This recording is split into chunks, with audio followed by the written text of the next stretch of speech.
What is up, people of the internet? It is me, Real American Politics, back in with a new video, and today, it is time that we do a little bit of exposing of who I consider to be the third worst Republican in Congress. I know, that's kind of a hard thing to say, but boy oh boy, do I think that Nancy Mace, South Carolina's first representative, I consider her the third worst representative in the entire U.S. House. Now, obviously, the first two are kissing ass and Liz Cheney, but number three is this loser. And look, we're going to be exposing her stances on policies, proving she's not a conservative, and I'm going to try to tell you guys why you should vote for or support Katie Arrington. This nonsense that, oh, you see here, Nancy Mace, a true conservative, is garbage. So we're going to expose that today. Now, before I forget, I hope you enjoy these type of videos. If you do, smash that like button down below, subscribe, share with your friends, hit the little bell, and yes, of course, go follow that mysterious Twitter account in the description down below. And yeah, now this is a quick reminder that this is a pre-recorded video, so if some things have changed, you know, since June 7th, again, this is when all the videos have been pre-recorded, sorry about that, just I'm on vacation, so the next week or so, these are pre-recorded videos, so let's get into it, folks. So, Nancy Mace, boy, oh boy, look, before we get into the really bad stuff, let's just look at her wiki page. Just look at what she is supporting, alright? So, alright, look at this. This very first line. This is the reason never, ever listen to the loser right on Twitter. Because the loser right on Twitter is going to say, she's a true conservative. She is the future of the GOP. Look, there's other reasons why they support Nancy Mace. It's not for political reasons. Trust me, all right? But point is, I'm not going to say why, but you can probably understand some people are just degenerates on Twitter, and that's why they support her. But that's a different story. But this is the reason here why this alone is a bad sign. So, she criticized and disavowed Donald Trump for the 2021 U.S. Capitol attack, the January 6th nonsense. This alone is a red flag. Really? Disavowing Trump? Like, yes, some people said some bad things about Trump, but this was egregious what she said. Full on disavowing Trump after he carried you to victory? Seriously?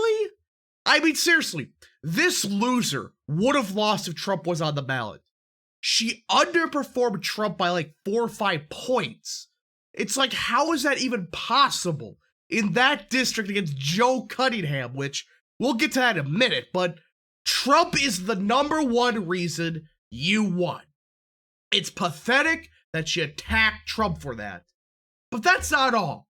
That's not all. So, okay, she's against DC statehood. Congratulations. Just good job. Is this the standard we have to have these Republicans at? They're against DC statehood? Really? Now this is where you can finally realize, yeah, she is a fraud completely. She supports gay marriage. She supports LGBTQ rights and equality.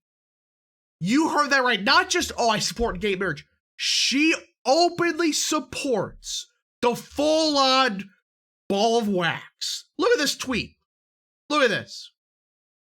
The pandemic kept all of us from fully celebrating Pride here in the Low Country, but hopefully as we begin to open up, we can come together to celebrate the challenges our LGBTQ plus community has overcome.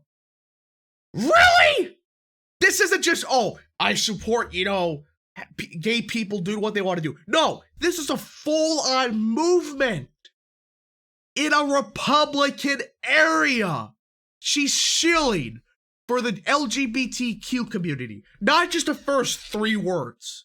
The full ball of wax. How is that conservative? But that's not the most egregious thing.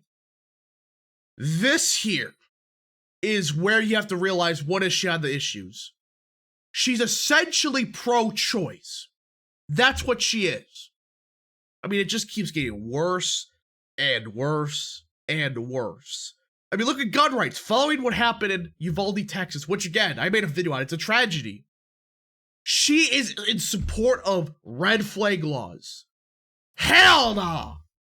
This is another red flag. Look, I wasn't on Twitter or social media before that, but when Trump wanted red flag laws, I was losing my shit.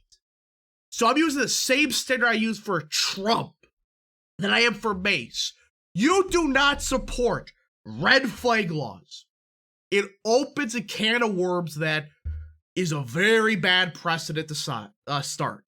She also supported Liz Cheney, so there's that. Also supported holding Steve Bannon in contempt of Congress. Steve Bannon! You're starting to see why I have massive issues with Nancy Mace. Now, the question is this. I know a lot of people are to say, but look at her ACU score. It's 82. Okay? Here is the issue. So as everybody knows, the ACU has a yearly score for who's the most conservative person in the House and the Senate. Well, guess what, folks? There's only one reason this score isn't in the low 60s. Look at her strongest issue. Taxes, budgets, and spending. Look at this. This is what brings her score up so much. This nonsense of, oh, she voted against a $20 billion spending package. That means she's automatically conservative. It's like, that's my issue with the ACU. They focus too much on this garbage. And if you take these votes out of consideration, her score would just collapse. Utterly just implode. I mean, you include the January 6th stuff. You include all that other stuff. She is one of the worst congresswomen by far. Now, the question is this. Who is the primary challenger to Nancy Mace? Well, it's Katie Arrington. And I know this score would scare a lot of people. But just like Mace, here's the caveat. Look what they weighed the most. Taxes, budgets, and spending. You see why I don't take the ACU at face value. If you get rid of these votes, which by the way, a lot of these votes are complete nitpicks, like, oh, she supported $30 million to PBS or whatever it was. That means she's automatically bad. Huh? So as you can see, this nonsense, the ACU, they overinflate taxes and shit like that. So this is my issue. You take that out. Arrington would have a significantly higher ACU score. And by the way, she ran in 2018, only losing by, what is that? 1.5 points in a blue wave year, in a seat that Trump won, I think, by 6 points. That's pretty damn good, considering this was against Joe Cunningham, which in 2018, he was a strong candidate. Now, in 2020, look at this. Nancy Mace only won by 1.5 points, or 1.3 percentage points. That's it. In 2020, with Trump on the ballot, she underperformed Trump by 5 points in a non-wave year. Now you're starting to see the issue with Nancy Mace. This nonsense that she's electable, she underperformed Trump by 5 points. The people saying Arrington would lose the race. No, she wouldn't. It was redrawn to a Trump plus, I think, 17 seat. So this is complete nonsense. Nancy Mace is not even electable. She did worse than Katie Arrington when you factor into the national environment.